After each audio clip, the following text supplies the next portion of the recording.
The Harvest Moon Festival was loud enough to swallow fear, drums in the square, torchlight on stone, laughter spilling from every doorway, but Anna didn't come to celebrate. She came because hiding had become her only skill, and she was tired of living like a ghost in her own life.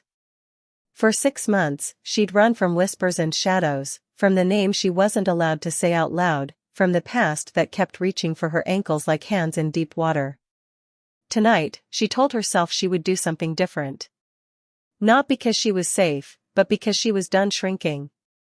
Then she saw them. Royal hunters moved through the crowd with calm, practiced focus, eyes scanning faces the way blades scan throats. Anna's lungs locked. If they found her here, it wouldn't just be capture, it would be the end of every fragile thing she'd survived to protect. She had 2 choices, disappear again, or choose herself for once. So Anna grabbed the nearest man, a tall stranger in dark leather and fur, and kissed him like she belonged in the light. Not a timid peck. Not a quick lie. A full, fearless kiss that told the world she wasn't running. The crowd roared, cheering at the romance of it, and for one heartbeat Anna believed she'd won.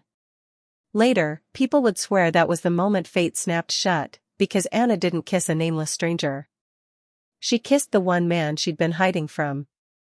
If you want the rest of this story, subscribe right now, and comment where you're watching from, because Anna's next choice will prove that survival isn't the same thing as freedom. By morning, the market smelled of damp stone and fresh bread, and Anna kept her hood up anyway. Whispers followed her, about the kiss at the festival, about the way the crowd went strangely quiet afterward, about the bold Omega who didn't look afraid of anything. Anna told herself it didn't matter, because she'd survived worse than gossip, but her hands still shook when she reached for herbs she didn't need. Then the air changed. It was subtle, the way the street quieted, the way people stepped aside without understanding why, but Anna felt it in her bones. She didn't want to look. She looked anyway. The stranger from the festival stood across the stall, close enough now that she could see the hard lines of his jaw and the controlled danger in his eyes. He didn't wear a mask this time, and the truth hit her like a fall from a high cliff. She recognized the silver wolf insignia at his collar. His voice was low, steady, unavoidable. "You kissed the wrong man." Anna's pulse turned to ice. Because the kingdom only had one man who could make a crowd part like the world itself had bowed, one name that could turn a kiss into a sentence.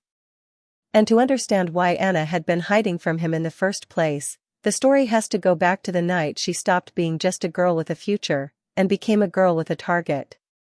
Anna wore the festival the way a drowning woman wore driftwood, tight, necessary, and temporary. A plain hood hid most of her hair, ash smudged at the temples to dull any shine. Her dress was borrowed, too big at the shoulders, tightened with a rough cord so it hung like it belonged to a villager who didn't get noticed. She had even rubbed crushed mint along her wrists to muddle her scent, though she knew tricks like that only worked on men who weren't trained to hunt living secrets. Torches lined the square, throwing gold over the cobblestones. Music thumped in her ribs, drums, pipes, the reckless joy of people who believed tomorrow was promised. Banners snapped overhead, the harvest moon crest stitched into cheap cloth and hung like hope. Couples spun until they forgot their own names. Vendors shouted over one another, selling roasted meat, sweet bread, and little carved moons meant to bring luck. Luck was for people who stayed in one place long enough to deserve it. Anna moved with the current of bodies, never against it. She kept her gaze low, not because she was afraid of meeting someone's eyes, but because eye contact invited interest, and interest was always the first step to recognition. She counted exits without looking like she was counting. The alley beside the tanner's stall. The narrow lane behind the alehouse. The gap between the musician's platform and the well where she could slip through if she had to run. She didn't plan to run tonight. That was the lie she told herself as she walked, small and steady, through the loudest place in town. A cheer rose near the center of the square as a pair of dancers leapt onto a table, laughing, hands locked above their heads. The crowd surged toward them. Anna let herself be carried a few steps, grateful for the cover.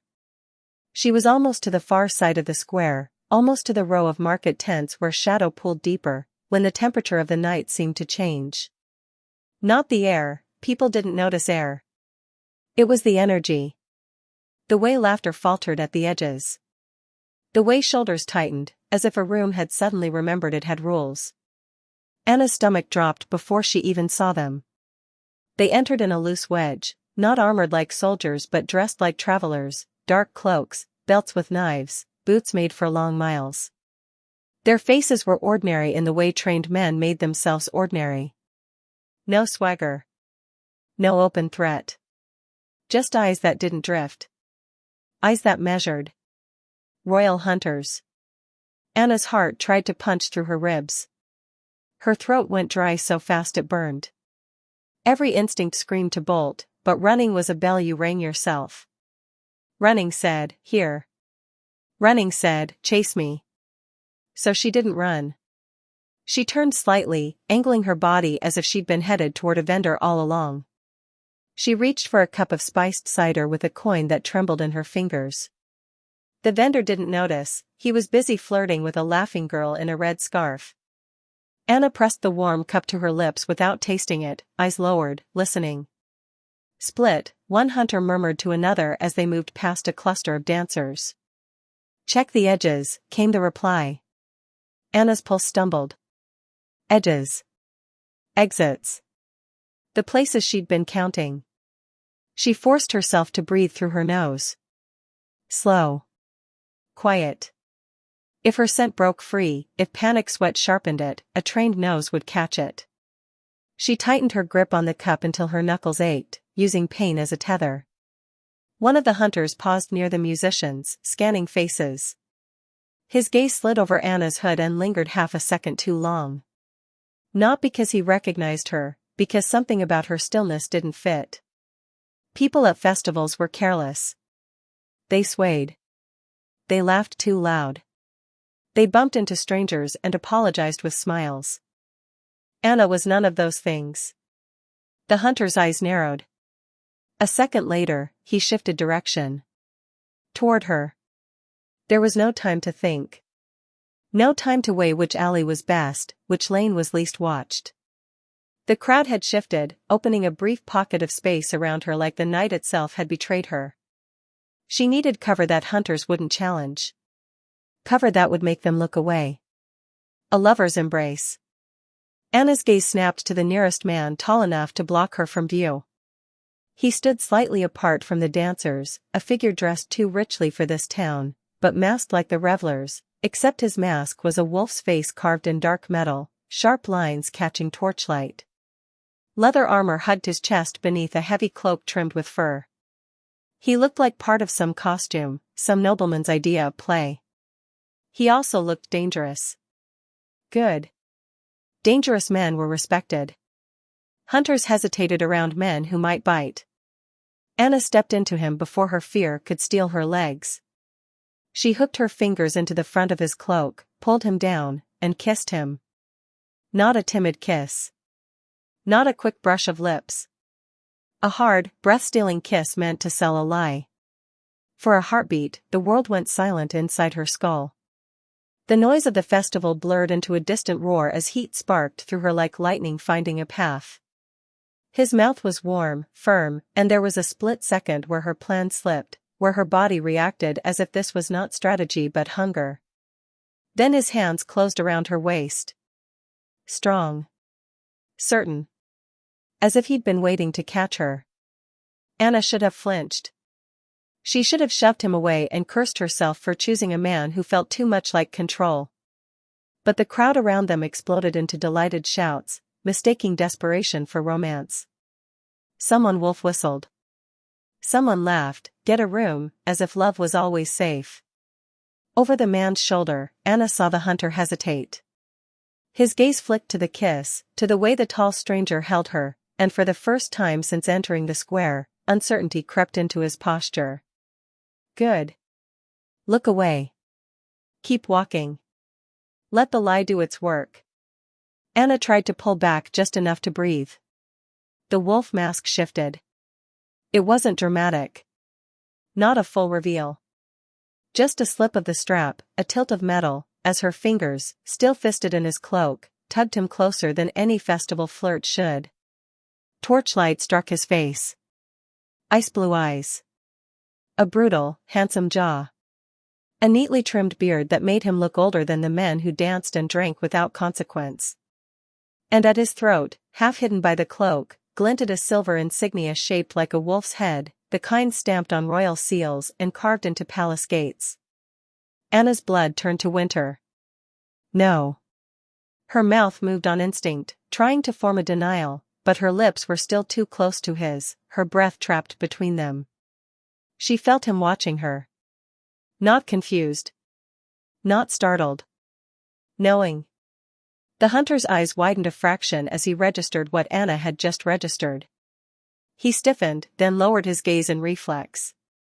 The other hunters around the square shifted subtly, attention snapping toward the masked man as if pulled by an invisible thread. People didn't cheer the same way anymore. The sound of the crowd changed, less teasing, more awe, the way a room sounded when it realized it was standing in the presence of a storm. Anna's hands went cold against his cloak. Run, her instincts screamed. But her body didn't obey, because something else had awakened, something older than fear. A burn flared on her wrist. Anna gasped and jerked back, finally breaking the kiss. The air between them felt charged, like the moment after a lightning strike when the world held its breath to see what caught fire. Her wrist throbbed. Not pain like injury, pain like a brand. She yanked her sleeve up without meaning to, eyes wide. A mark glowed on her skin, silver and sharp, shaped like a crescent wrapped around a wolf's claw. The festival torches reflected in it like the mark was made of moonlight. Around them, voices rose. Someone whispered, no, like it was a prayer and a curse in the same breath. Someone else dropped to a knee. Then another. Then another, a ripple spreading through the crowd as if the square itself had decided to bow.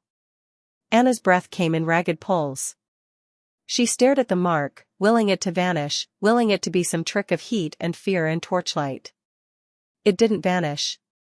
Damien lifted his own wrist. His sleeve slid back, and there it was, an identical silver brand burning on his skin. For a second, something flickered across his face that wasn't amusement. It was shock, controlled so tightly it barely showed. Then it was gone, replaced by something darkly pleased, as if fate had finally walked into a trap he'd been setting. Anna stumbled back one step. His hand tightened on her waist, not rough, not violent, but unbreakable, like a man holding the only proof that mattered. She looked around wildly. The hunters weren't hunting anymore. They were watching their king. The townspeople weren't celebrating anymore. They were witnessing. Anna had wanted to disappear. Instead, she had become the center of the square. Damien's gaze locked on hers, ice blue and steady, the wolf mask now tilted enough to show the full truth of his face. He didn't raise his voice. He didn't need to. The authority in him carried through the noise like a blade through cloth. So, he said, the word almost gentle. Anna's throat closed. His mouth curved, just slightly, into something that wasn't a smile but could become one if he chose. You're the one I've been hunting. And in that single sentence, the festival stopped being a place of music and light. It became a cage with 1,000 witnesses. Damien's words had barely settled in the air when the square rearranged itself around Anna. It happened without shouting, without a commander barking orders. Men in dark cloaks stepped into place as naturally as wolves closing a circle, blocking the alleyways, sealing the gaps between stalls, turning the festival's freedom into a neat, silent perimeter. Faces that had been laughing minutes ago went pale with understanding. Even the hunters who'd been searching moments earlier lowered their eyes now, suddenly careful not to be seen seeing too much. Anna's instinct screamed at her to run anyway. Her feet shifted, a half step back, and the guard nearest the well mirrored her movement. Not aggressive. Just present. A living wall. The faded mark on her wrist still burned, hot enough to make her nauseous. She kept her sleeve pulled down as if cloth could hide it from a kingdom that had already bowed. But the ache under her skin wasn't only pain, it was awareness, a humming thread that tugged whenever Damien moved. He loosened his grip on her waist, just enough to prove he could choose gentleness, and then he angled his body between her and the crowd. It should have felt protective. It didn't. It felt like being claimed in broad daylight. "Your Majesty," someone murmured behind him, one of the royal men, voice tight with alarm and devotion. Damien didn't look away from Anna. "Clear the square." The order rolled out like thunder disguised as speech. Torches still burned. Music still played, uncertain and offbeat, as if the musicians' hands had forgotten joy. But people began to move back, then away, fast at first, then faster, the way a flock scatters when a predator turns its head. Anna's throat tightened. The crowd leaving didn't feel like mercy. It felt like privacy being arranged. She swallowed and tried to make her voice steady. "I didn't." "I know." Damien's interruption was calm, almost gentle, which was somehow worse than anger. His gaze flicked to her wrist, then back to her face. "If you had planned this, you would have chosen a better moment." Anna's mind skittered. A better moment to trap a king? A better moment to be executed? "Let me go," she said, because she had to say something that sounded like a choice. Damien's eyes sharpened, amusement cooling into something more dangerous. "You don't truly believe you can walk away from a mark?" "I believe I can try." For a heartbeat, the smallest crack appeared in his control, like surprise that she would dare. Then it sealed again, and he turned his head slightly, speaking over his shoulder. "Bring the pavilion." A tent had already been set at the edge of the festival grounds, a royal pavilion dressed in dark canvas, guarded by men who looked like they hadn't blinked all night. Damien guided Anna toward it, not dragging her, not touching her beyond the light pressure at her back, but making it clear there was only one direction her life was allowed to move. She could feel eyes on her from every corner of the square. Some curious. Some reverent. Some resentful. A few frightened, as if the goddess had made a mistake and the world was about to pay for it. Anna kept her head down. It was an old habit: be smaller, be quieter, be less. But the mark under her sleeve pulsed as if it refused to let her disappear. Inside the pavilion, the noise of the festival softened to a muffled hum. Warm lamplight revealed a table, a map case, a pitcher of water, and two chairs placed facing each other. Like this wasn't an interrogation, but a negotiation between equals. Damien dismissed everyone with a single look. The guards withdrew, though not far. Anna heard the soft scrape of boots outside the canvas as the perimeter tightened. And then it was just the two of them. The silence pressed in. Damien removed the wolf mask and set it on the table with a slow, deliberate motion. Up close, he looked even more like the rumors, too composed to be human, too sharp to be kind. The kind of face people carved into banners to inspire loyalty and fear in equal measure. His cloak hung heavy on his shoulders, fur catching the light like a crown made of winter. Anna's hands clenched at her sides. She forced herself not to tremble. "You said you've been hunting me." Damien studied her as if reading a document written in ink only he could see. "I said you're the one. The one my scouts have been tracking. The Omega who appears in one border town and disappears before sunrise." Anna's mouth went dry. "I've never harmed anyone." "I didn't say you did." His voice was quiet. Controlled. "But you're running. And you've been using different names." Her heart stuttered. She kept her expression blank with the discipline of someone who'd survived by lying convincingly. People change their names all the time. Not when they're afraid their real one will get them killed. The words struck too close. Anna's breath caught before she could stop it. Damien noticed. Of course he did. He leaned back slightly, giving her space without giving her freedom. "Here's what will happen next, Anna. You have two paths." Anna's stomach twisted. There were never two paths. There was always the one the powerful chose and the one that ended in blood. He continued, unhurried. "First path, you come with me to the capital. Publicly. As my found mate." Anna's skin prickled. "Found mate," she repeated, bitter. Like a lost dog brought back to its owner. A flicker of something crossed Damien's face, annoyance, maybe, or grudging respect. Like the mate the moon just branded onto my wrist in front of half a town. He rolled up his sleeve, exposing the mark. Silver and bright, still alive with heat. For a moment, his expression sharpened into something almost resentful. At fate. At the goddess. At the loss of control.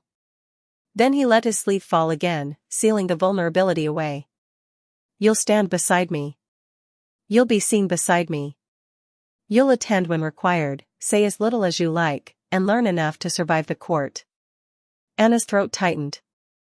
And the second path? Damien's gaze didn't soften. I order a full investigation into you. Not just the town you were in tonight. Every village you've passed through. Every place you've slept. Every person who has helped you. Anna felt the floor tilt under her feet. Images flashed, an old woman who'd given her bread without asking questions. A boy who'd shown her a hidden lane behind the mill.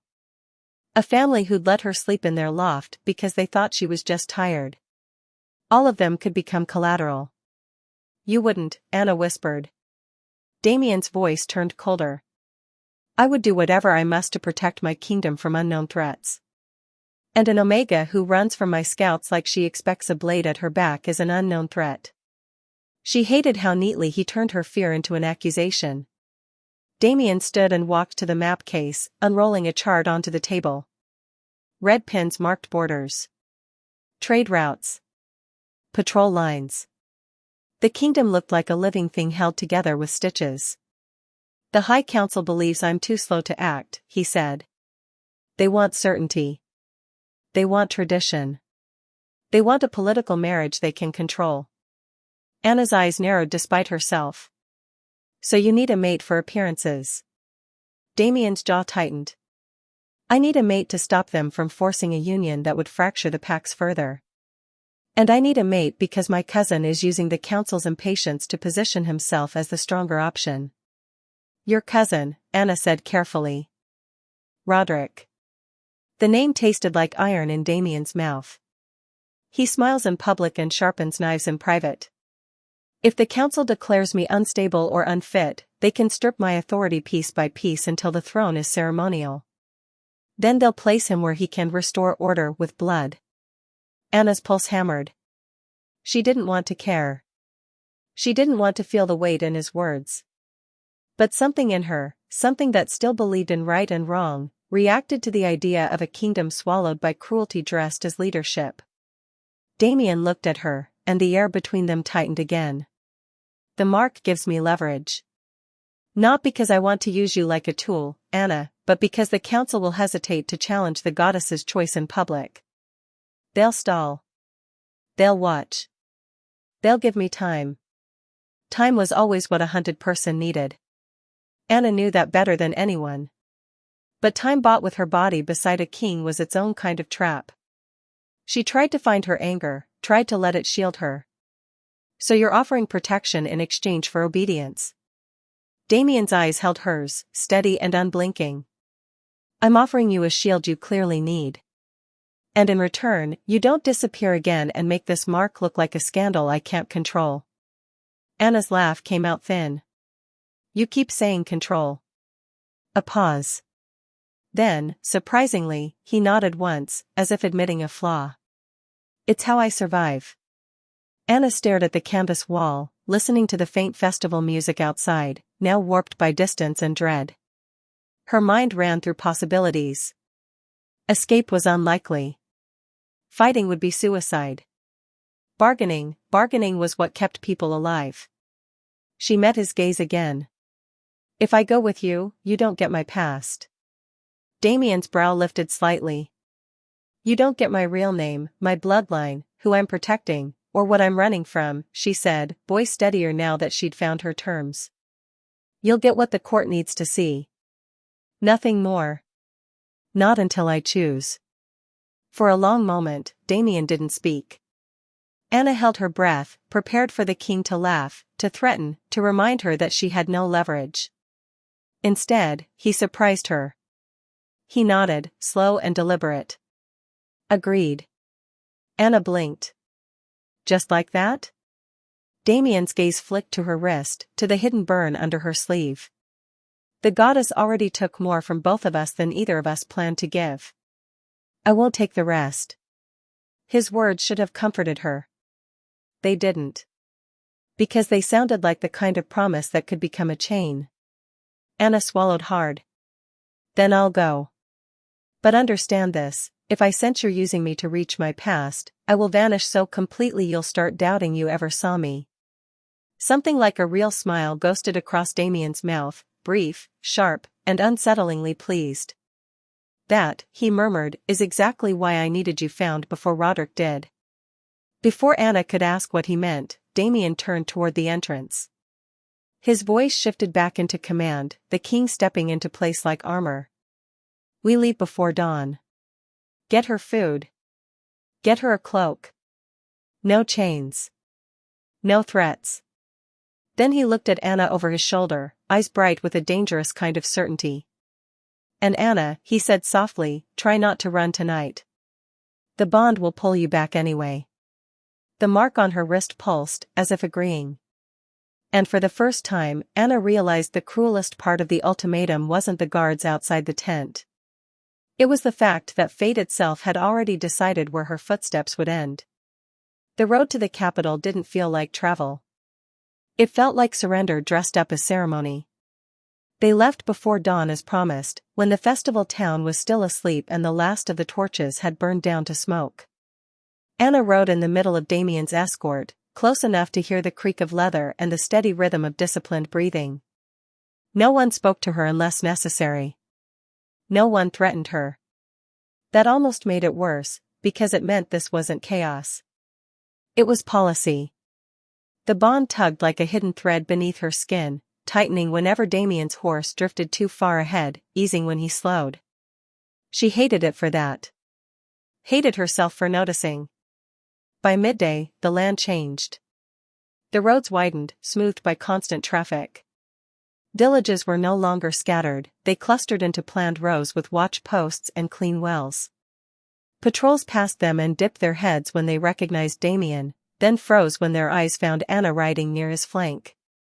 Some stared at her wrist. Some stared at her face as if trying to see the goddess's handwriting on her skin. Anna kept her sleeve down and her chin level. She wasn't a girl hiding behind a hood anymore. She was the king's problem. And problems were always watched. The palace appeared at dusk, stone towers rising from mist like a threat carved into the horizon. Banners snapped from the walls, silver wolves stitched into dark cloth. The gates opened before Damien reached them, and the escort rode through as if the world itself had already decided where he belonged. Anna's stomach tightened so hard she felt sick. Inside, everything was scale and silence, courtyards wide enough to swallow towns, corridors that carried footsteps like whispers, servants moving like trained shadows. The air smelled of polished wood, hot wax, and iron underneath it all, the scent of old power that had never needed permission. Damien didn't touch her as they dismounted, but he didn't leave her either. His presence stayed in the corner of her awareness like a blade you couldn't forget was there. A steward approached with a bowed head and eyes that flicked up only once, quick, assessing, then down again. Your Majesty. The council has been informed of your return. Preparations are underway for this evening's formal dinner. Damien's expression didn't change. And her chambers? Prepared, the steward said smoothly. As requested. Anna disliked the phrase as requested. As if her life had become a list item. She was led through the palace by a woman in gray who smiled too much and walked too quietly. The servants didn't look at Anna directly, but she felt their attention anyway, soft as spider silk, sticky as judgment. Her chambers were beautiful in the way a gilded cage was beautiful. A canopied bed. Thick rugs. A fireplace already lit. A washbasin filled with steaming water. Clothing laid out on a chaise, fine fabric, soft colors, stitches too perfect to be real. Anna stood in the doorway, not stepping fully inside, as if the room could sense her fear and lock itself. This will be yours, the woman in gray said. I'm Lisa, my lady. Your attendant. My lady. Anna's mouth tightened. Attendant or watcher? Lisa's smile didn't shift. Whatever makes you most comfortable. That answer confirmed everything. Anna walked in slowly, letting her fingers trail the edge of the dresser, grounding herself in wood and reality. The moment the door closed behind Lisa, Anna's instincts flared. Every surface looked clean. Every corner looked arranged. Nothing in the room belonged to her, not even the air. New clothes, Lisa said, lifting one of the gowns delicately. His Majesty thought you'd prefer something suitable for court. Anna took the fabric between her fingers. It was too soft. Too expensive. Too intimate for a gift from a man she'd kissed by accident and feared by instinct. I prefer freedom, Anna said. Lisa set the gown down as if she hadn't heard. The bath will be ready in a moment. You'll want to look rested. The noble Pax will be watching. Anna's pulse spiked. Watching for what? For proof, Lisa said lightly. Then she corrected herself with a gentle laugh. For reassurance. The court doesn't like surprises. Anna almost smiled at the irony. She was the surprise. When Lisa turned to arrange bottles on the washstand, Anna caught a flash of something at the woman's collar, a small pin, silver, shaped like a wolf's head. Not the king's crest. Something subtler. A mark of service to someone. To Damien? Or to the council? Or to the cousin named Roderick? Anna filed it away like a hidden knife. She bathed quickly, not because she wanted to be clean, but because she wanted to remove the festival from her skin, torch smoke, panic sweat, the memory of Damien's hands at her waist. When she dressed, she chose the simplest gown offered, a deep blue that didn't scream for attention but didn't hide either. Hiding wasn't an option anymore. Lisa braided her hair with patient precision, fingers too practiced to be mere servants' hands. Anna watched her reflection the whole time, noting the way her eyes darted when she thought Anna wasn't looking. When the final pin was placed, Lisa stepped back and admired her like a completed piece of furniture. Perfect.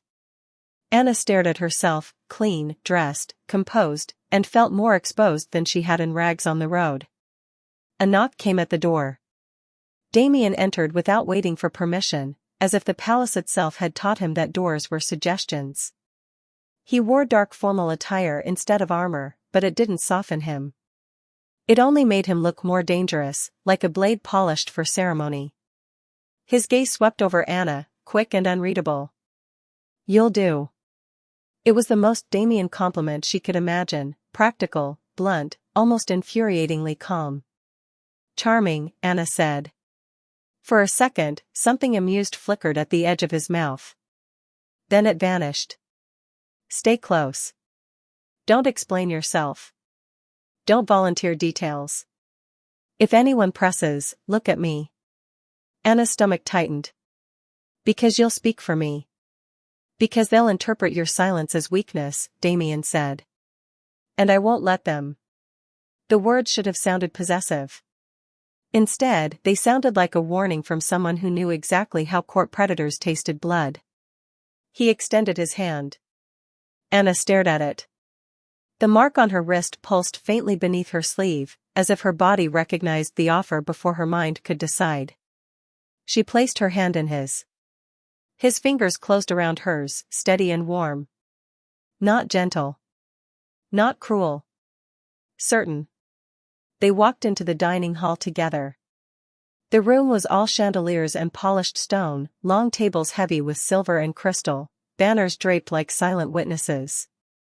Conversation softened as they entered, a chain reaction of quiet spreading outward until the whole hall was holding its breath. Anna felt the weight of hundreds of eyes hit her like rain. She kept walking.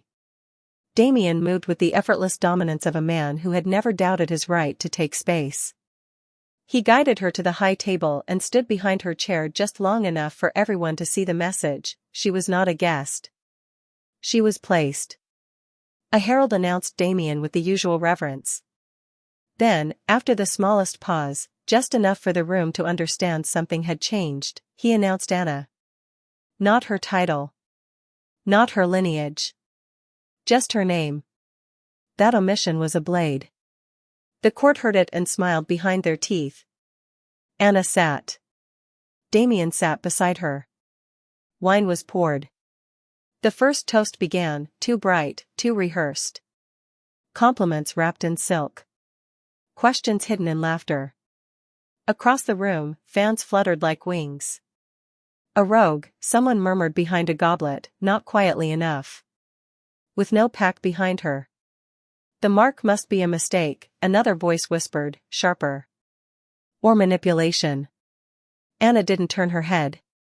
She didn't react. She simply lifted her cup and sipped as if she'd spent her whole life being dissected at banquet tables. Then a man approached the high table with a smile that could have sold mercy while ordering executions. He was handsome in a polished way, golden hair tied back neatly, clothing cut perfectly, a red sash draped like a warning. Damien's posture shifted almost imperceptibly. Not fear. Recognition. Cousin, the man said warmly. His gaze slid to Anna, lingering half a heartbeat too long, as if measuring how much damage she could do. And this must be the miracle the moon sent us. Anna felt the hall lean in. Damien's voice stayed even. Roderick. Roderick's smile widened. My lady, he said smoothly. How fortunate, for you, that destiny chose a festival crowd for such a sacred moment. The implication landed clean and cruel, convenient. Public. Useful. Anna held his gaze, refusing to flinch. Fortune and fear often look alike from a distance. A few nobles inhaled sharply, as if surprised she had teeth. Roderick's eyes glittered. Spoken like someone who understands opportunity. Damien's hand found Anna's under the table. It wasn't a caress. It was an anchor. His thumb pressed once against her knuckles, steadying her without asking permission. Roderick noticed anyway. He always would. Damien lifted his chin slightly, voice carrying just enough to reach the nearest listeners without becoming a declaration. She is under my protection. The words were simple. Final. Not a request.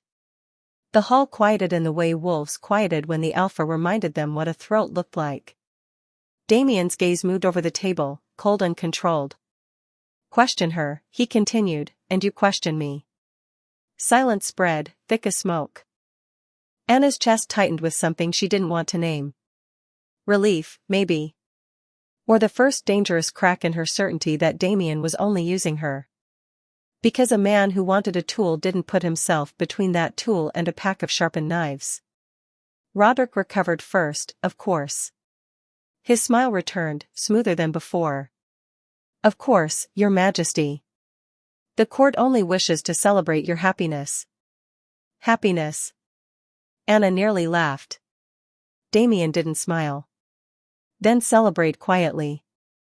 Roderick bowed with theatrical grace and retreated, but his eyes stayed on Anna as he went, promising this was not over. The conversations resumed, softer now, more cautious. Politeness returned to faces. But the hostility didn't vanish, it simply learned to hide better. Anna felt Damien's hand remain in hers under the table, steady and warm, as if he was reminding both of them of the same truth. She was not alone in this room, even if everyone wanted her to be. She didn't know if that made her safer. Or if it made her far more trapped than she'd ever been on the road. Morning in the palace arrived without warmth. Sunlight spilled through high windows like something permitted rather than welcomed, turning the stone corridors pale and clinical. Anna followed Damien through halls that seemed designed to make visitors feel small, vaulted ceilings, banners watching from above, guards stationed like statues that breathed. Every step reminded her she was here on borrowed time, in a borrowed role, wearing borrowed silk over a life she refused to hand over. The council chamber was worse. It wasn't grand in the way the dining hall was grand. It was old. The air held ink and smoke and the faint metallic bite of too many decisions made without mercy. A round table sat at the center, scarred by decades of rings from goblets and the occasional gouge that looked like claws. The men around it were dressed like power, velvet, leather, metal clasps stamped with pack marks. Their eyes were sharper than their clothes. Damien entered first, and the room adjusted to him the way the festival had, voices lowering, bodies turning, attention snapping into place. Anna followed half a step behind because that was where she'd been positioned last night, and because stepping anywhere else felt like inviting teeth. Roderick was already seated, relaxed as if the throne room belonged to him by default. He stood when Damien arrived, wearing respect like a cloak that didn't quite cover the blade beneath. His gaze slid to Anna, a polite smile flattening briefly at the corners. "Your Majesty," he said smoothly. "And your companion." The word companion landed like a test. Not mate. Not queen. Not even lady. Anna kept her face calm. Damien didn't react as if he'd been insulted, which meant he'd noted it. "We're here for the boarders," he said, taking his seat. He didn't gesture for Anna to sit, but the chair beside him had been placed there intentionally. Another message. Another line drawn. Anna sat. The meeting began with numbers. Grain stores. Patrol rotations. Taxes in the southern lanes. The kind of talk that made suffering sound tidy. Men argued in controlled voices, but their dominance bled through the words, who spoke over whom, who was forced to wait, who was ignored entirely. Then it turned. Roderick's faction steered the conversation like a cart pushed toward a cliff. "The East Road has been hit 3 times in 2 weeks, one lord announced, tapping the table with a ringed finger. Caravans vanish. Traders refuse the route. Border villages are thinning. Your patrols are late," another added, eyes fixed on Damien with the satisfaction of a man presenting proof of failure. "Or absent." Damien listened without interrupting, expression carved from calm. When he did speak, his voice didn't rise. It didn't need to. "I reinforced the East Road last month," he said. "Twice. Both times your scouts reported nothing." The First Lord's nostrils flared. "Then the reports are false. Or your men are incompetent." A murmur rippled around the table. Some leaned in. Some leaned back, watching for blood. Roderick spread his hands, pretending regret. "No one is accusing you, cousin. They're only concerned. A king's first duty is security. And succession," another voice cut in, too eager. "Stability requires a clear line." Anna felt the shift, how quickly border concerns became "you are unfit." Damien's jaw tightened once. A tell so small most wouldn't notice. Anna noticed anyway, because she'd spent months watching men decide whether someone lived. Roderick's smile stayed mild. "Of course, the moon has blessed us with a development." His eyes flicked to Anna's sleeve, as if he could see the mark through cloth. "But the council must consider what that means." A bond formed in a festival crowd, unverified, unexpected. "Convenient," a lord murmured. Anna's spine went rigid. Heat climbed her throat, but she forced her breath to remain steady. This was what Damien had warned her about, teeth searching for fear. Damien's gaze turned colder. "The moon's choices are not debated at this table." Roderick inclined his head, gracious. "And yet the kingdom bleeds while we argue about doctrine. Villagers are leaving the east. Refugees crowd the inner towns. Food becomes scarce. If loyalty cracks at the edges, the center won't hold." A lord with heavy shoulders snorted. "They're villagers. They always panic. Let them move. They'll return when the roads are safe." The dismissal was casual. The cruelty effortless. Anna didn't plan to speak. She'd promised herself she would stay silent, stay small, survive the room the way she survived the road, by not giving anyone a reason to look closer. But something in her refused to swallow that sentence. She turned her head slightly, eyes on the lord who'd spoken. Her voice came out calm, almost gentle, which made the words sharper. "If you treat displaced villagers like they're disposable," Anna said, "they'll stop seeing the crown as protection and start seeing it as distance. And when the real war comes, when it's not just caravans disappearing but entire towns threatened, you'll ask for loyalty from people you already taught to expect abandonment." Silence fell like a dropped blade. Every gaze in the room snapped to her. Anna didn't lower her eyes. She didn't glare either. She simply held the space between courage and control, letting the truth stand without decoration. The heavy-shouldered lord's face reddened. This is council business. It becomes everyone's business when the road's empty and the fields go unplanted, Anna replied. If people flee the borders, you don't just lose land. You lose eyes, hands, warning. You lose the first line of information. You lose the villages that feed your soldiers. A few men shifted uncomfortably. Some looked annoyed. One looked thoughtful despite himself. Roderick's smile tightened, just slightly, like a glove pulled too hard. Damien didn't speak immediately. He looked at Anna, really looked, not as a symbol beside him, but as a mind that had just cut through the room's performance. Then he turned back to the table. She's right, Damien said. The statement landed heavier than any shout. The heavy-shouldered lord sputtered. Your Majesty. Damien lifted one hand, quieting him without effort. We will not let them move as if people are cargo. His voice sharpened. Issue immediate shelter orders in the inner towns. Send grain reserves to the east-adjacent villages. And, he looked to the lord who handled patrols, redirect one patrol line to escort refugee caravans. Not because it's sentimental. Because it's strategy. A population that feels protected becomes your warning system, your supply line, your backbone. He paused, and his gaze swept the table. This is Lady Anna's recommendation, he added, plainly. And we will implement it. Anna's pulse thudded so loud she was sure someone could hear it. Not because she'd been praised. Because Damien had done something more dangerous in this room than defend her, he'd given her influence. Roderick's eyes stayed on Damien, but the tension in his smile sharpened. The mask of charm didn't slip, but it strained. Impressive, Roderick said softly. Our new companion has a talent for policy. Anna felt the insult under the compliment. Companion. Not mate. Not chosen. A temporary decoration that happened to speak well. Damien's gaze didn't move. She has a talent for seeing what matters. The meeting limped on after that, but the air was different. Anna could feel it. Some lords avoided looking at her. Others watched her more carefully now, as if reassessing what kind of threat she was. Roderick spoke less, but when he did, his words landed like needles, thin, precise, meant to puncture rather than stab. When it finally ended, chairs scraped back. Papers were gathered. Men filed out in clusters, voices low. Anna stayed seated a beat longer, letting her breathing settle. The adrenaline in her limbs made everything feel unreal.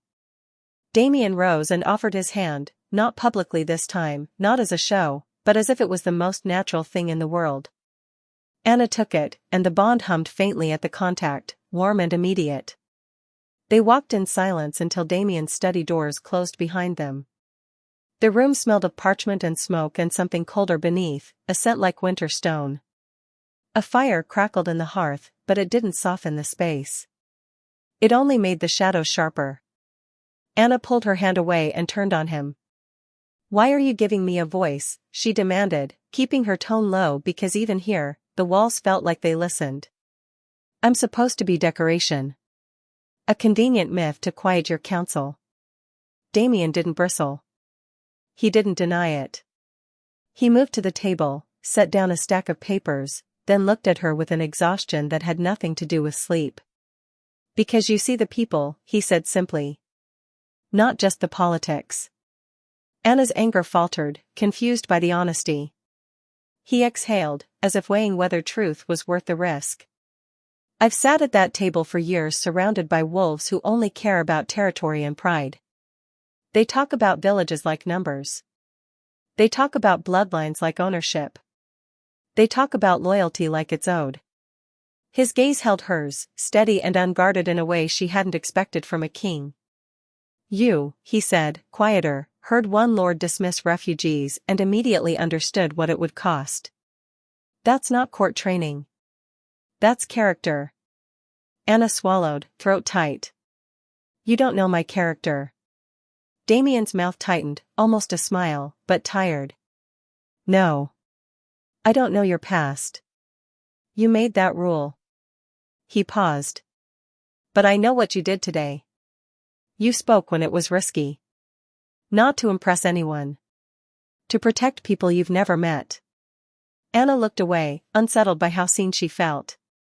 Being unseen had always been safer. And don't mistake this, Damien added, voice firming. I'm not giving you a voice to put you in danger. I'm giving you a voice because if you're going to stand beside me, I refuse to let you be treated like furniture. Anna's chest tightened again, sharp with a feeling she didn't trust. She forced herself to sound hard. So I'm your conscience now? Damien stepped closer, not invading, just closing distance like someone testing whether the other person would flee. Maybe, he said. Or maybe you're the first person in this palace who doesn't confuse cruelty for strength. The words hung between them, dangerous in their softness. Anna met his eyes. She saw fatigue there. Burden. A loneliness he didn't admit out loud. The kind of loneliness that came from being surrounded every day and still having no one you could be human with. Something shifted in her, small, reluctant, but real. I didn't come here to save your kingdom, she said quietly. Damien's gaze didn't waver. No, he agreed. You came here because you were hunted. Anna's wrist warmed under her sleeve, the mark pulsing like a heartbeat. And now? Damien asked, voice low enough to be almost private. Anna didn't have an answer that didn't terrify her. Because the trap wasn't only the palace, or the council, or Roderick's smile. The trap was that Damien had just proven he wasn't only using her. He was willing to stand beside her, loudly. And that made him the most dangerous kind of man to a girl built for running, the kind who might make her want to stay. The next council session was sharper, cleaner, and far crueler than the first. Anna felt it before she even entered the chamber, the way servants avoided her eyes, the way guards held the doors a half-second longer as if bracing for impact. Word had spread that she'd spoken at the table and the king had listened. In a palace like this, that made her either a novelty or a threat. Roderick made sure she understood which one he preferred. The meeting started the same way, border reports, patrol rotations, disputes disguised as concerns. Damien sat at the head with his usual stillness, his presence filling the room without movement. Anna stayed beside him, hands folded, face calm, pretending she didn't feel every stare. Then Roderick rose, slow and elegant, as if he were about to recite a poem instead of spill blood. Before we continue, he said, voice warm enough to sound reasonable, the council requires clarity. The kingdom is restless. The packs are watching. The throne is not merely a chair, it is a bloodline. Anna's stomach tightened. Damien's expression didn't change. Speak plainly. Roderick's eyes flicked to Anna with polished sympathy. We all respect the goddess. We all respect the mark. He let the words breathe, then tilted the blade in. But the mark does not fill nurseries. A few lords shifted. Some leaned forward. A couple smiled behind their hands like they'd been waiting for this. Roderick continued gently, like he was doing Anna a favor by humiliating her properly. A rogue with no lineage, no documented pact ties, no confirmed heritage, how can the council be expected to trust that such a union will produce heirs worthy of the throne? He said it as if he were asking about grain quality. As if Anna's body was a policy debate. Heat rushed up Anna's neck, fierce and immediate. Her hands tightened under the table until her nails dug into her palms. She kept her face neutral, she refused to give them tears, but her chest felt too small for her lungs. One lord chuckled under his breath. Another murmured, a convenient bond, as if the word bond tasted like rot. Damien's gaze moved across the table, colder than the stone. You are questioning a divine choice. I am questioning a political risk, Roderick replied smoothly. If the throne's line is uncertain, the packs fracture. If the packs fracture, the borders fall. And if the borders fall, he shrugged lightly. Well. We know what comes next. Anna could feel the room's attention pressing on her like hands, measuring her, weighing her, deciding whether she was worth the trouble. She heard her own thoughts turn sharp and cruel in her skull. You don't belong. You never did. You stepped into the light and now they can see you. Damien's voice cut through, low and controlled. Enough. But Roderick wasn't finished. He smiled, almost kind. Of course. Forgive me. It's only, his gaze settled on Anna again, and this time the sympathy vanished. The kingdom cannot afford a queen who brings uncertainty. Queen. He used the word like a trap, as if naming her made it easier to hang her. Anna's throat burned. She couldn't breathe properly. The chamber walls seemed closer than before, the air thick with ink and judgment. She rose without permission. It caused a ripple. Chairs creaked. Eyes widened. Damien turned his head slightly. Not in command. In question. Anna couldn't answer that question here.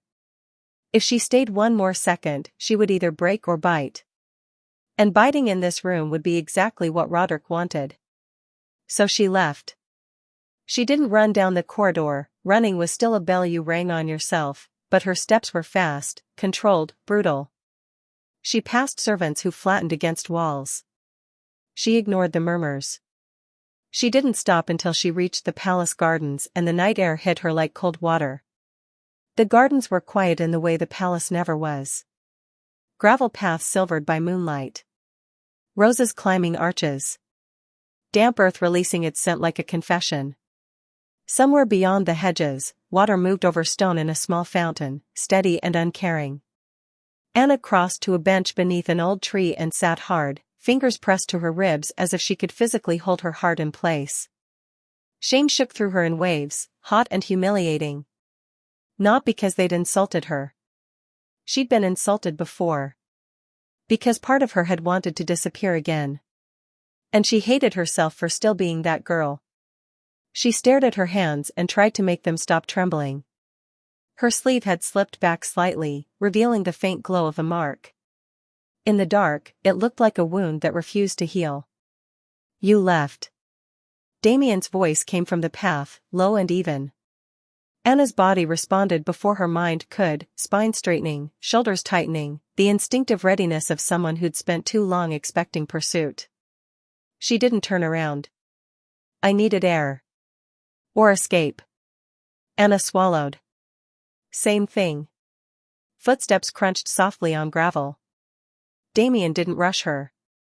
He didn't grab her. He moved with the same controlled patience he used in council, as if even his concern had rules. Then he sat beside her, close enough to be real, far enough not to trap. For a while, neither of them spoke. The fountain kept running.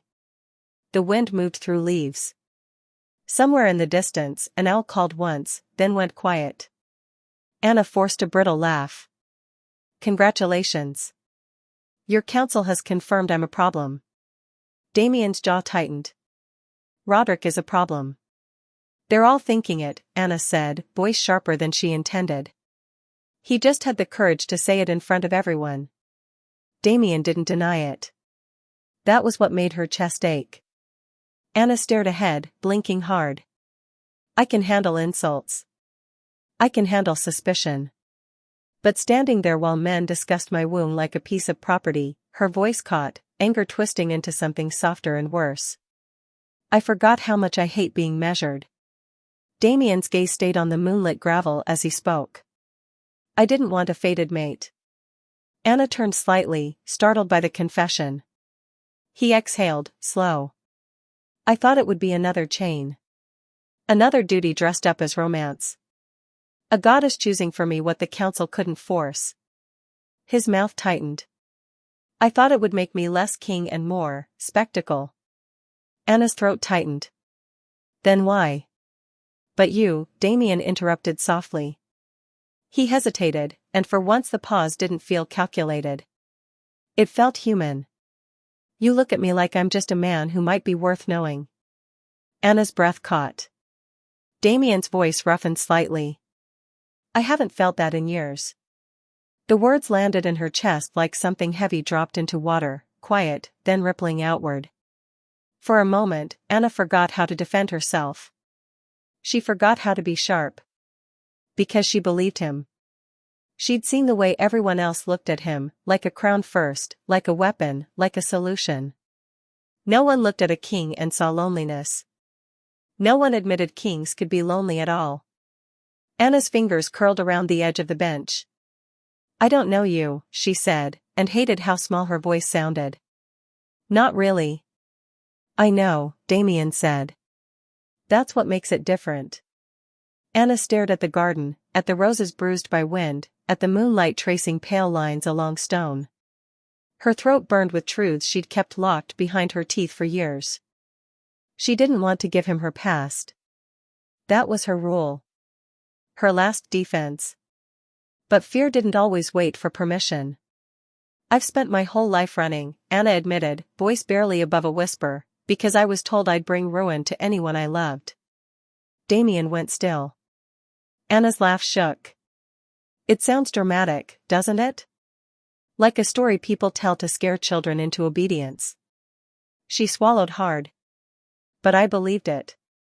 Because every time I got close to someone, something terrible happened. And now, her gaze dropped to her wrist, where the mark glowed faintly under her sleeve. Now the goddess brands me to a king. Her voice cracked, and she hated herself for it. What if the prophecy is right? Anna asked, finally looking at him. What if staying here destroys you? For a moment, Damien's face was unreadable.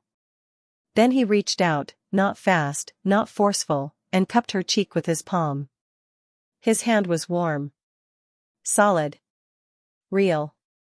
His voice turned fierce, not loud, but absolute. Then let it. Anna froze. Damien's eyes held hers like a vow. I'd rather burn with you beside me than rule alone. The words punched the air from her lungs. She should have argued. She should have reminded him that kings didn't get to say things like that. Kings didn't get to choose ruin. But Damien wasn't speaking like a king. He leaned in and kissed her. Not the staged kiss of the festival. Not the calculated touch of court. This kiss was a confession. A decision. A man stepping out from behind a crown and saying, without words, that he was done pretending he didn't want her. Anna's body responded before her fear could. Her fingers slid into his cloak at his chest, gripping like she needed something solid to keep from falling apart. The bond flared under her skin, warm, steady, undeniable. When he pulled back, his forehead rested briefly against hers, breath mingling in the cold garden air. Anna's eyes stung, and she didn't know if she was furious or relieved. Maybe both. Because the trap was no longer only the palace or the council. The trap was that for the first time in years, someone had looked at her ruin and wanted her anyway. The palace changed first, long before Anna admitted she had. It wasn't announced. No herald struck a staff on stone and declared a new truth. It happened in the small, unavoidable ways a place like this learned to adjust, servants pausing half a second longer to listen when Anna spoke, guards dipping their heads with a fraction more respect, courtiers recalibrating their smiles the way gamblers recalculated odds. The court had seen the garden version of them. Not the festival spectacle. Not the council chessboard. Something quieter. Something that made Damien's gaze follow Anna even when he was pretending to watch someone else. And Damien, who had been all edges and discipline, began to betray himself. His hand found the small of Anna's back without thought when they entered rooms packed with predators. It wasn't possessive the way the nobles would interpret it. It was protective the way a man was protective when he forgot he was being watched. A subtle pressure guiding her through crowded corridors. A steady warmth anchoring her when whispers thickened. Anna told herself it was strategy. She told herself a king needed a convincing story. But her body had stopped believing her. The bond stayed closer to the surface now, humming under her skin like a warning bell that had become a song. When Damien left the palace before sunrise to inspect patrol lines, Anna woke with a hollow ache in her chest she refused to name. When he returned, the ache eased without permission. She hated the Bond for being honest when she wasn't. Damien started asking her questions he didn't have to ask. Not the questions the court asked: bloodline, pack ties, fertility, legitimacy. He asked about people. About villages she'd passed through. About what made refugees move and what made them stay. About the quiet economies of fear and trust that didn't show on maps. One evening in his study, he unrolled a border chart across the desk, the corners weighted with candle holders. "They want me to increase taxes to fund the road patrols," he said, voice flat with irritation. "The council insists it's necessary." Anna leaned over the map, careful not to let her sleeve right up and show the mark. "They want to tax who?" "Merchants. Lower packs. Villages on the east." He tapped the area with 2 fingers. "The ones already bleeding." Anna's jaw tightened. "Then it won't fund patrols. It'll fund resentment." Damien's gaze flicked to her. "Explain." And that was the thing, he listened. He didn't interrupt to prove dominance. He didn't smile like Roderick when someone spoke out of turn. He watched her like her words were weapons he wanted to understand rather than fear.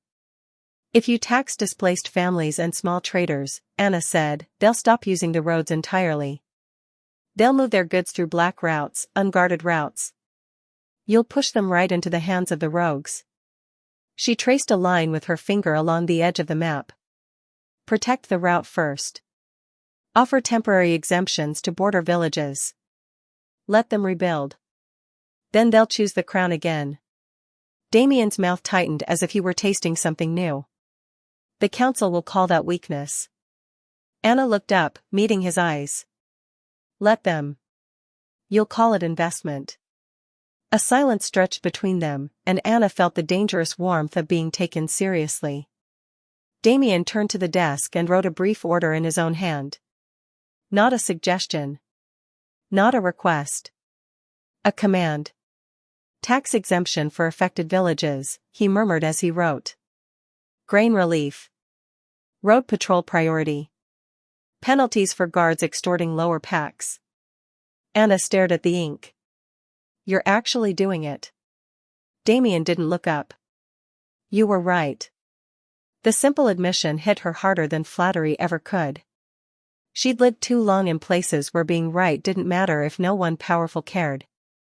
The next week, the laws shifted, quietly at first, then loudly when the council tried to challenge them. Damien's decrees went out with his seal. Guards were reassigned. Reports changed. Refugee caravans were escorted instead of harassed.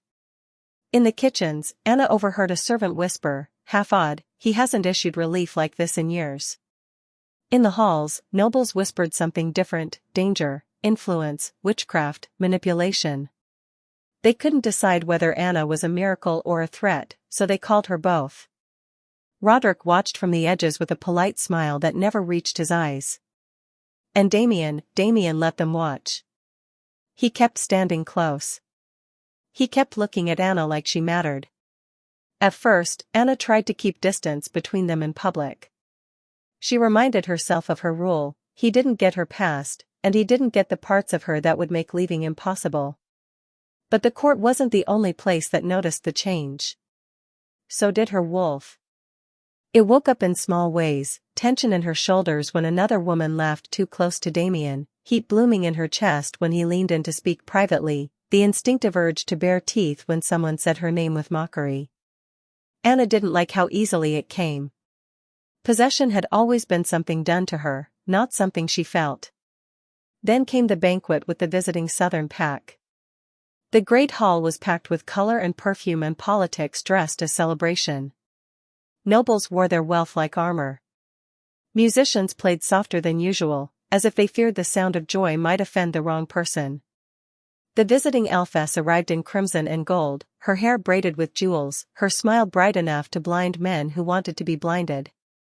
She didn't waste time. She approached Damien as if she belonged at his side by default, her laughter spilling across the table, her hand sliding onto his sleeve with casual entitlement. "Your Majesty," she purred, eyes glittering. It said you've been working yourself to death. Perhaps you simply need better company. Anna's breath went thin. Damien's expression stayed composed, but Anna saw the slight tightening at his jaw. Not interest. Annoyance. The kind of annoyance he hid because kings weren't allowed to show discomfort at a woman's touch without making enemies. The Alphess leaned closer, her fingers tracing the leather near his wrist. If you ever tire of being burdened by unexpected choices, the Southern packs value tradition. Tradition. Lineage. Heirs. Anna felt her wolf surge like a wave hitting rock. Heat rose under her skin, sharp and immediate, and for one terrifying heartbeat she saw herself reaching across the table and removing the woman's hand with violence. Instead, Anna stood. The movement was quiet, but it cut through the room like a blade. Conversation faltered nearby. Eyes shifted. Fans stilled. Anna stepped between them, placing herself just close enough that the Alphess had to look up at her. Her voice came out cool, controlled, almost gentle. The king is spoken for. The Alphess blinked, then smiled wider, but the smile had teeth now. How charming. Anna didn't smile back. It's also true. Behind Anna, Damien went very still. The bond thrummed like something pleased. The Alphess withdrew her hand slowly, as if retreating from a flame she hadn't expected to burn. Of course, she said lightly, lifting her goblet. Forgive my enthusiasm. It's rare to see fate choose so boldly. Anna didn't respond. She sat again with deliberate calm, as if she hadn't just declared ownership in front of half the noble packs. Her hands shook under the table. Damien's did not.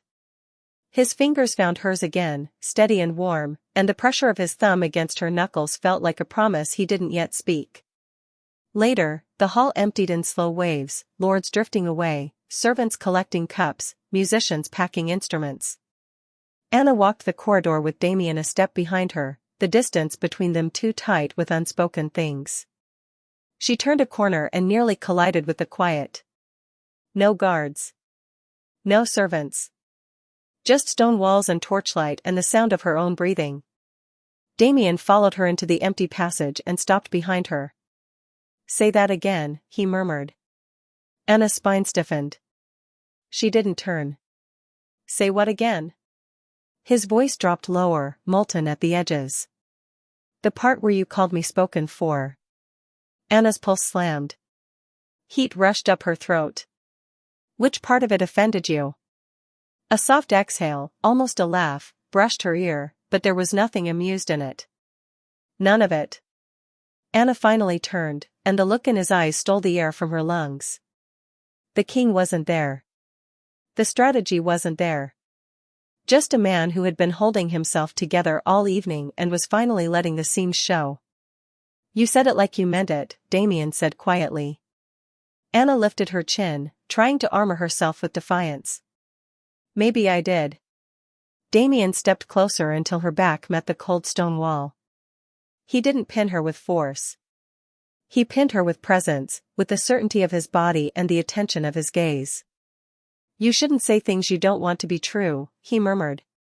Anna's heart stuttered. And you shouldn't want things you can't keep. Damien's hand rose, slow enough to be a question, and brushed her hair back from her cheek.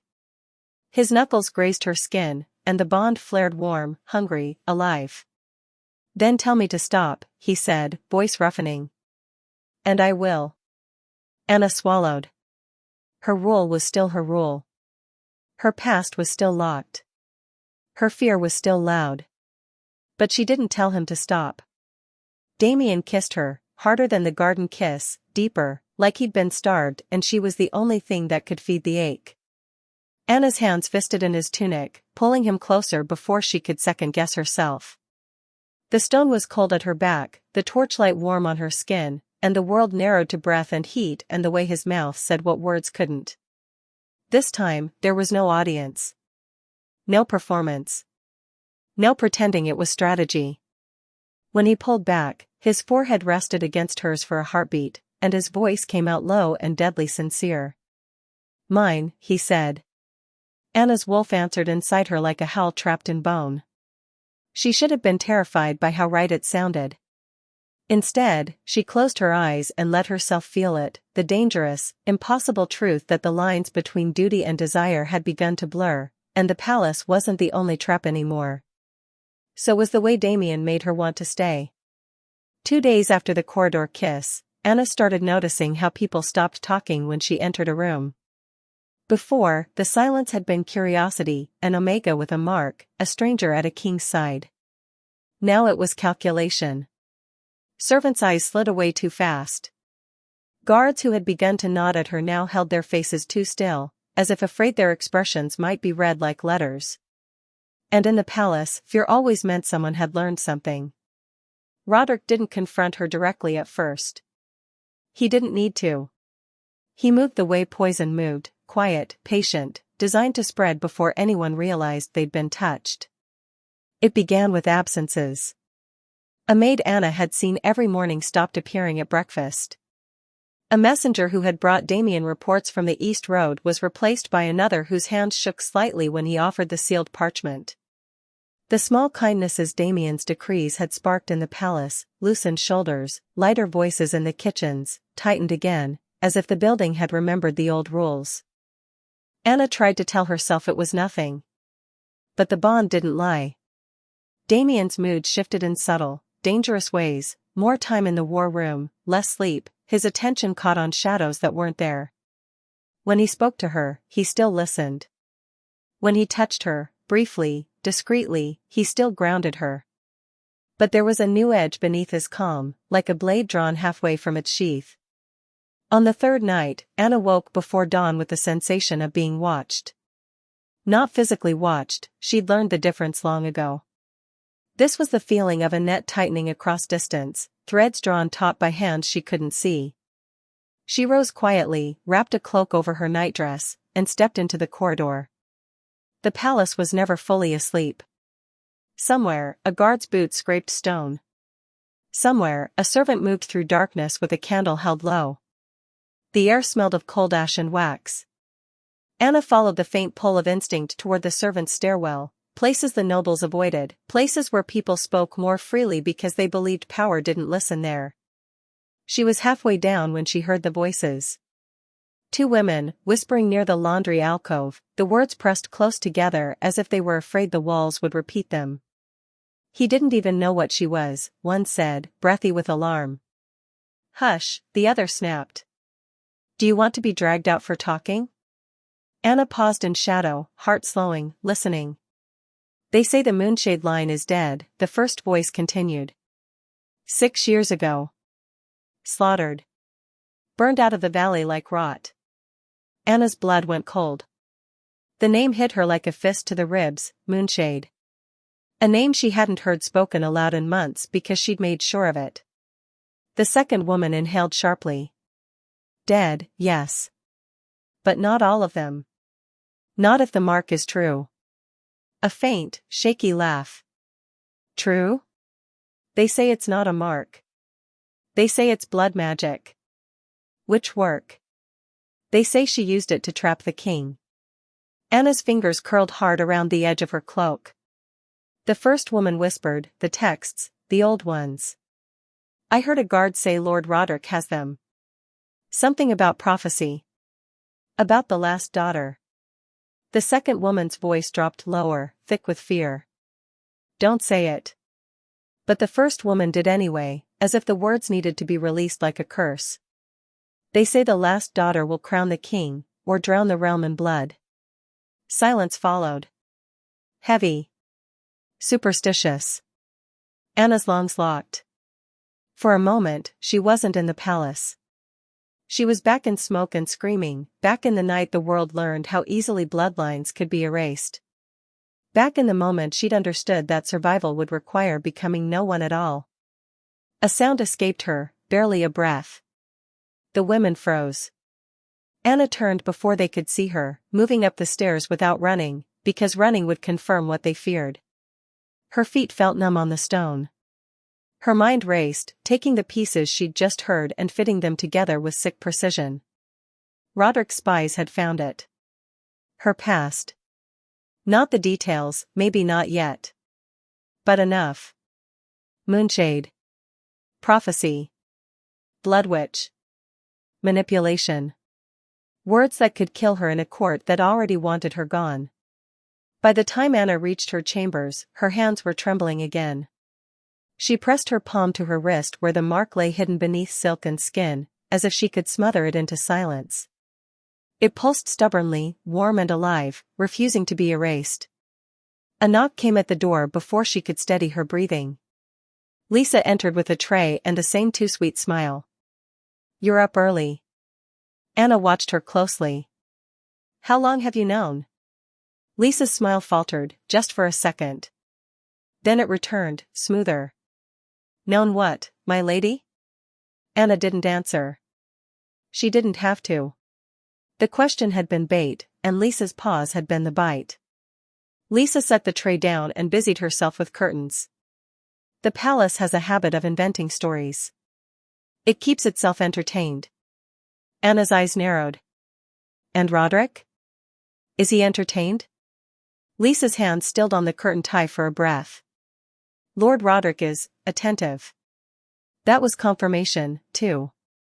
After Lisa left, Anna forced herself to move through the day as if nothing had changed. But everything had. At breakfast, she caught two noblewomen watching her from behind their cups, whispering with their fans raised like shields. In the corridor, a visiting lord made the sign of protection as she passed, subtle but unmistakable. A guard who used to nod at her now stared straight ahead so hard his jaw trembled. And Damien started receiving more private meetings than usual. He came to her that evening with tired eyes and controlled anger, as if he'd been holding his temper by the throat all day. "They're spreading it," Anna said before he could speak. Damien's shoulders went tight. "Who told you?" Anna's laugh came out thin. "Your palace. Your servants. Your nobles. Everyone who thinks fear is gossip's cousin." Damien stepped closer, his voice low. "I'm shutting it down. Anyone caught repeating it will be punished." "That won't stop it," Anna said. Her throat burned, but she kept her tone calm because panic would serve no one. "You can punish mouths. You can't punish belief." Damien's eyes flashed. "You don't understand what this will do to my council." Anna stared at him. "I understand exactly what it will do." Because it wasn't only her life in danger now. It was his rule. A king could survive scandal. A king could survive an inconvenient mate. But a king ensnared by a blood witch? A king bound by dark magic? That kind of story didn't just undermine a crown, it invited rebellion dressed as righteousness. Damien reached for her hand, but Anna pulled back before he could touch her. The movement was small. Instinctive. Protective.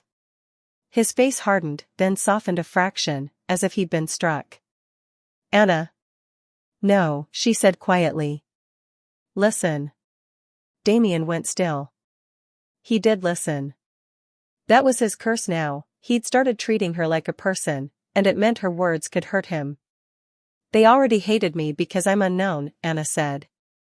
"Now they'll hate me because they think they know exactly what I am." Damien's jaw clenched. "You are not a curse." Anna swallowed hard. "It doesn't matter what I am. It matters what they believe." Outside the windows, the palace lights burned steady. The kingdom kept breathing. But the air between them felt like it was filling with smoke. Anna stepped back, putting space between her body and the warmth that tempted her into staying. "If I remain here, the rumor becomes a war drum. Roderick will use it to split your packs. The council will use it to corner you. The people will start choosing fear over loyalty." Damien's eyes narrowed, dangerous. "And you think leaving fixes that?" "It stops feeding it," Anna whispered. "It takes the target off your throne." Damien's voice dropped, fierce and controlled. "You are not a target. You are my mate." The word mate should have comforted her.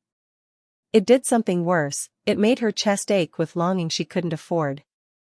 Anna forced herself to meet his gaze.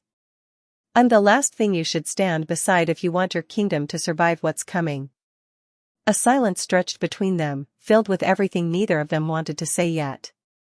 Then Damien spoke, quieter, as if the words scraped his throat on the way out. What are you hiding from me? Anna's heart jolted. Her rule. Her last wall. She steadied her breathing. The same thing I've always been hiding, she said, voice careful. The past that gets people killed. Damien's gaze held hers like a vow and a warning. Then tell me how to fight it.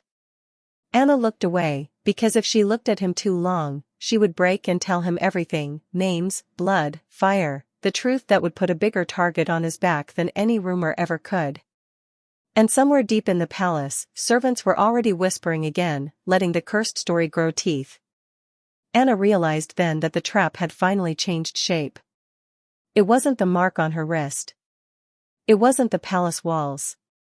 It was the fact that staying here, staying near Damien, might be the thing that destroyed him. And that was a risk she didn't know how to survive. Anna didn't sleep. The palace tried to lull her with softness, thick blankets, warm firelight, silence that cost more than most villages earned in a year, but her mind kept pacing, tracing the same circle, rumor to council, council to fracture, fracture to blood. Every path ended with Damien standing in the middle of a storm that had her name stitched into the wind. Sometime after midnight, she rose and lit a single candle. She wrote the letter the way she'd learned to do everything that mattered, fast, clean, with no room for second thoughts. Damien. I'm the ruin the prophecy promised. I won't let that be you. You'll be free to choose a queen who can actually help you, someone the council can't turn into a weapon against your throne. Don't follow me. Don't search. If you find me, you'll only tighten the noose they're already trying to put around your neck. Thank you, for seeing me as a person. Goodbye. Anna. Her hand shook on the last line. She hated that it did. She folded the paper once, then twice, pressing the crease hard enough to hurt her fingers. She sealed it with wax from the candle, not a royal seal, just a plain mark that didn't announce power. Then she slid it beneath the edge of Damien's door, heart thudding like it was trying to escape first. She packed quickly. Not the gowns. Not the jewels. She chose the things that mattered, a simple cloak, boots that wouldn't betray her on wet stone, a small pouch of coins she'd quietly gathered from the allowance no one asked how she spent. She wrapped her wrist tightly, not because she believed cloth could hide fate, but because she needed the pressure to remind her this was real. She moved through servant corridors, down back staircases, using the palace's hidden veins the way she once used forest paths, quietly, carefully, leaving no ripple. At the kitchens, a door led to a covered passage and then to the outer yard. Guards patrolled the main gate, but the side exits were watched by fewer eyes. A king trusted his walls. Anna trusted nothing. Rain began as she reached the yard, soft at first, then heavier, turning the cobbles slick and dark. The sky was a bruised gray, the hour before dawn when the world looked unfinished. Perfect. She pulled her hood up and walked toward the smaller gate near the stables, head down, step steady. If anyone stopped her, she would claim an errand. If they questioned her, she would run. She was already calculating angles, timing, the distance to the nearest tree line beyond the outer road. Then a voice cut through the rain. Anna. Her entire body seized. She turned slowly. Damien stood at the edge of the archway that led into the courtyard, drenched as if he'd been standing in the storm waiting for her to make the mistake of believing she could leave quietly. His dark hair was plastered to his forehead, water sliding down his jaw. He wasn't dressed for court, no ceremonial cloak, no polished calm. He looked like a man dragged out of sleep by betrayal. His eyes were bright with fury. And something else underneath it that made her chest ache. You think I wouldn't notice you gone? He demanded, voice roughened by rain and emotion. You think you can vanish from my palace like you vanished from every village before this? Anna's throat tightened. Damien. He strode toward her, boots splashing through shallow puddles. You think I'll just let you run again? The words hit like a slap because they were true. Running was what she did. Running was how she survived. Running was how she kept other people alive. I'm doing this for you, Anna said, forcing the words out. They're turning me into a weapon. Into a reason to question you. If I stay, Roderick wins. Damien's laugh was short and bitter. So your solution is to sacrifice yourself? I'm not sacrificing myself, she snapped, panic making her sharper than she meant to be. I'm removing the target. Damien stopped an arm's length away. Rain dripped from his lashes. His chest rose and fell too fast, like he'd run here. You left me a letter, he said, voice low, dangerous. A goodbye. Anna swallowed hard. It's the only way. Damien's gaze dropped to the bundle at her side. Then to her wrapped wrist. Then back to her face. No, he said. Anna's breath shook. Please. Just, let me go. Let me disappear. You can tell them the mark faded. That the goddess changed her mind. Kings lie all the time. Damien's eyes flashed. Don't insult me. I'm trying to save you. Damien's jaw clenched so hard a muscle jumped. From what? Rumors? From a civil war, Anna hissed. From a council that wants you weak and alone. From a prophecy that makes me poison. At that, Damien went still. The fury didn't vanish, but it sharpened into something colder and far more terrifying, truth. He stepped closer, rainwater dripping from his hair onto her cloak. His voice dropped until it felt like the storm leaned in to listen. I've known who you were since the night of the festival. Anna froze. The world narrowed to the sound of rain hitting stone. Her blood turned to ice so fast she felt dizzy. No, she whispered. That's not. It is, Damien cut in, and there was no softness in it now. Just the raw honesty of a man who had run out of patience for lies. You thought you were hiding from me. You weren't. You were hiding from everyone else. Anna's lips parted, but no sound came. Damien's eyes held hers, unblinking. I've been hunting you for a year. Not to harm you, his voice cracked slightly on the admission, like it cost him something to say it aloud, but to find you before my enemies did. Anna's hands trembled around her bundle. So this was always a trap. Damien's expression twisted. No. It was protection.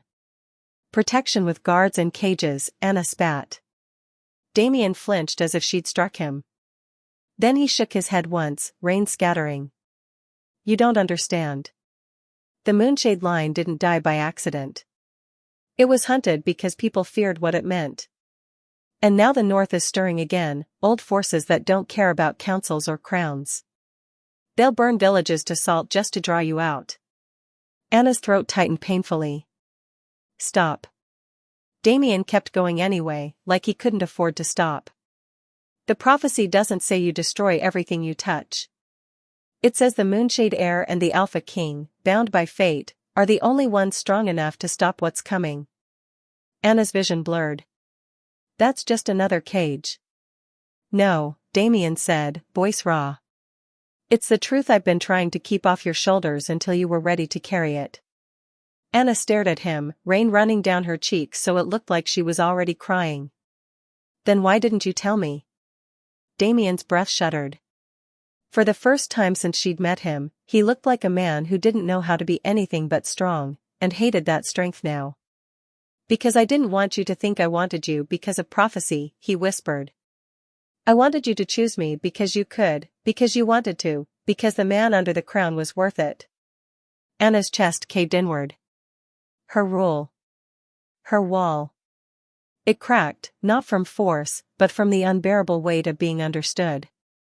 She shook her head, voice breaking. I can't stay and watch them tear you apart.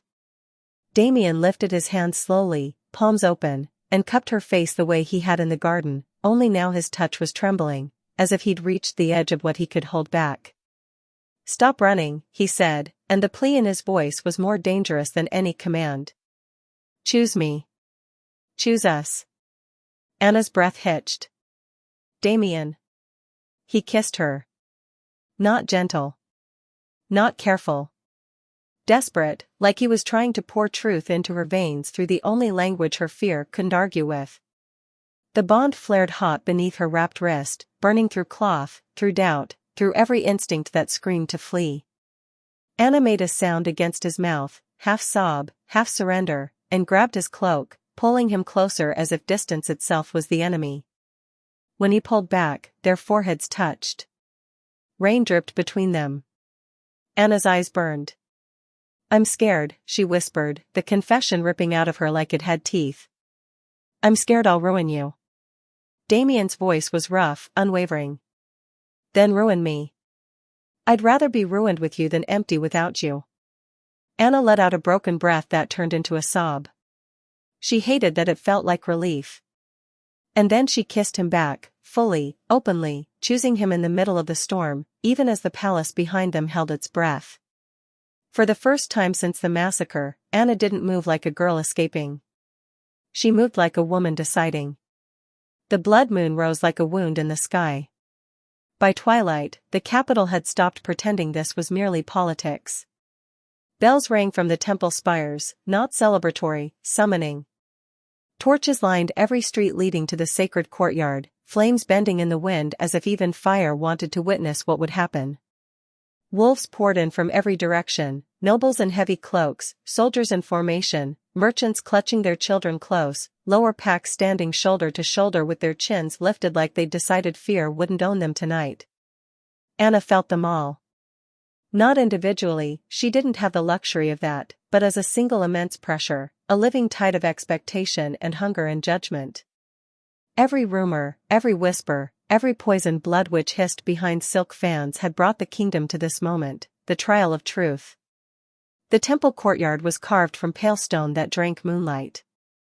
At its center stood the moonstone, a monolith streaked with veins of silver that pulsed faintly beneath the surface, as if something ancient slept inside and could be awakened with the right kind of desperation. Around it, a sacred circle had been etched into the ground with symbols too old for modern tongues, yet every wolf here understood what they meant. Truth. Bond. Blood. Roderick stood near the high council dais, cloaked in ceremonial red, looking like devotion made flesh. His face held solemn sorrow, the kind that made weak men think cruelty was righteousness. "Your Majesty," Roderick called, voice carrying over the crowd. "For the sake of the realm, the council demands clarity. If the goddess truly chose this bond, let it be proven. If it was forged by deception, by dark magic, then let the realm be spared." Murmurs rippled through the courtyard. Anna didn't look at the crowd. She didn't look for friendly faces. She didn't look for enemies. She looked at Damien. He stood beside her in black, no crown on his head. He didn't need it. The air around him felt heavier than any metal. His hand found hers, bare, unhidden, fingers locking like a promise. "You don't have to do this," he murmured, so low it was only for her. Anna's breath trembled. "Yes, I do." Because she was tired of running. Because she was tired of being spoken about like a curse and never allowed to speak for herself. Because if she didn't step into the circle tonight, the story would be written without her, and it would end with Damien alone, cornered, bleeding from 1,000 reasonable cuts. Roderick raised a hand toward the moonstone. "The terms are simple. If the mark is genuine, the bond will manifest under sacred light. If it is false, if it was forced by witchcraft, then the Omega will be condemned and the king will be judged unfit to rule." A collective inhale swept the courtyard. Damien's thumb brushed Anna's knuckles once, steadying her. Not as a king commanding obedience. As a man offering strength. Anna stepped forward with him. The sacred circle was colder than the surrounding stone, as if it remembered every trial it had ever seen. Anna's skin prickled the moment she crossed the line. The mark beneath her sleeve, she'd refused to hide it tonight, throbbed painfully, silver light stirring under her skin like a heartbeat waking from sleep. Damien kept his gaze forward, jaw set, shoulders squared, but Anna felt the tension in him like a storm held behind ribs. For all his composure, he was braced for something that could cost him everything. They reached the center and stopped before the moonstone. A priestess in white stepped forward, face hidden beneath a hood embroidered with lunar thread. Her voice was old, cracked by time and ritual. "Hands," she commanded. Anna and Damien clasped palms, fingers threading together. The touch was immediate, electric, too intimate to be ceremonial and too ceremonial to be merely intimate. The bond surged in response, warm and bright, as if relieved they had finally stopped lying about what they were. "Raise the wrists," the priestess said. Anna lifted her arm. The mark glowed silver, clean as moonlight on steel. Damien lifted his. Identical. A murmur rolled through the crowd. Some sounded odd. Some sounded angry, as if proof was an insult. Roderick's voice cut in, smooth as honey. "Silver can be painted. Magic can be forged. Let the moonstone judge." The priestess struck the ground with her staff. A low resonance shivered through the courtyard, traveling through stone and bone. The moonstone's veins brightened, silver lines flaring to life. Then the blood moon cleared the last edge of cloud.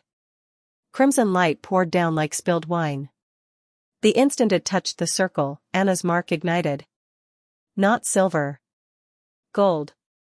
It burned through her skin in luminous veins, pouring outward from the crescent like molten sunlight, wrapping her wrist in blazing light.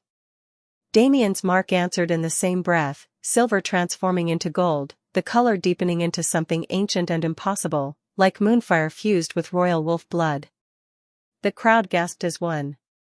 Anna's knees nearly buckled, not from pain, but from the sheer force of it. Power erupted from the bond, surging up her arm and into her chest like a second heart beating inside her. It wasn't just wolf. It wasn't just fate. It was something older, moonshade blood remembering what it was, finally unhidden. Damien's grip tightened. He didn't pull her away from the power, he anchored her in it. The moonstone blazed brighter, and the air in the courtyard seemed to fold, as if reality itself had to make room for what was happening. A shockwave rolled outward. Torches guttered. Cloaks snapped. Wolves staggered back, hands lifting to shield their eyes. Several council members dropped to their knees as if the force had pressed them down. Roderick tried to stay standing. He failed. The power slammed into him like judgment, and he hit the stone with a choked sound, palms splayed, eyes wide with disbelief. His followers, those who had been so confident, so smug, fell with him, a tide of bodies bowing not out of loyalty, but because the moonlight demanded it. Anna's breath came in ragged pulls. Tears blurred her vision, not from sadness, but from the overwhelming truth. The bond was real, and it was bigger than every rumor built to kill her. The priestess stepped back, head bowed. Even she looked shaken. Then the voice came. Not loud, unavoidable. It filled the courtyard from every direction at once, as if it lived inside the stone, inside the moon, inside the blood in their veins. The Omega and the King. The shield and the sword. Let no wolf sunder what the moon has forged. The words reverberated through Anna's bones. Through Damien's clenched jaw. Through the kingdom's silence. And then the courtyard broke. A howl rose first from the lower packs, raw, reverent, unashamed. It spread like wildfire, climbing through the crowd until the entire kingdom was howling under the blood moon, not for spectacle, but for something sacred that had just been proven in their sight. Anna's legs trembled. Damien didn't let go of her hand. He turned to face her, and for a heartbeat, the crowd disappeared. There was only his face, wet-eyed, fierce, stripped of all performance. He dropped to one knee. The motion shocked the courtyard into a hush so sudden it felt like the air snapped. Damien's voice carried anyway, steady and clear. Anna of the Moonshade line, he said, and speaking her true bloodline out loud felt like a door opening that could never be closed again. My fated mate. My queen. Will you stand with me, not because prophecy demands it, but because you choose it? Anna's throat tightened so painfully she could barely breathe. Tears spilled down her cheeks without permission, cutting clean lines through the moonlight on her skin. For years, she had survived by refusing to be named. Now a king was naming her in front of the world. And offering her a choice. Anna reached for him. Her hand shook as she gripped his shoulders and pulled him to his feet, not allowing him to kneel alone for even a second longer. "I choose you," she said, voice breaking and holding at once. "I choose us. I choose to stop hiding." Damien's eyes shuddered, like he'd been fighting that hope for too long to trust it. Then he kissed her. Not careful. Not staged. A kiss that tasted like rain and fire and relief, like two survivors deciding they were done pretending they didn't want to live. The crowd roared again, howls and cheers and the pounding of fists against chests. Somewhere near the dais, a council member began to speak, but their voice was swallowed by the kingdom's acceptance. Anna pulled back just enough to see the aftermath. Roderick was on his feet, face pale, eyes wild. He looked around as if searching for allies and finding only bowed heads and shaken certainty. For the first time, his charm didn't fit him. It hung loose like borrowed cloth. He backed away. Then he turned and fled, cloak snapping behind him as he disappeared into the shadows at the edge of the courtyard, chased by whispers that no longer sounded like reverence, only fear. Anna exhaled shakily. The mark on her wrist still glowed gold, warm and alive, no longer a brand of doom but a seal of belonging. Damien's hand squeezed hers. The prophecy had been a threat for so long it felt strange to hear it turn into something else. Not a curse. A promise. Together, they were no longer breakable.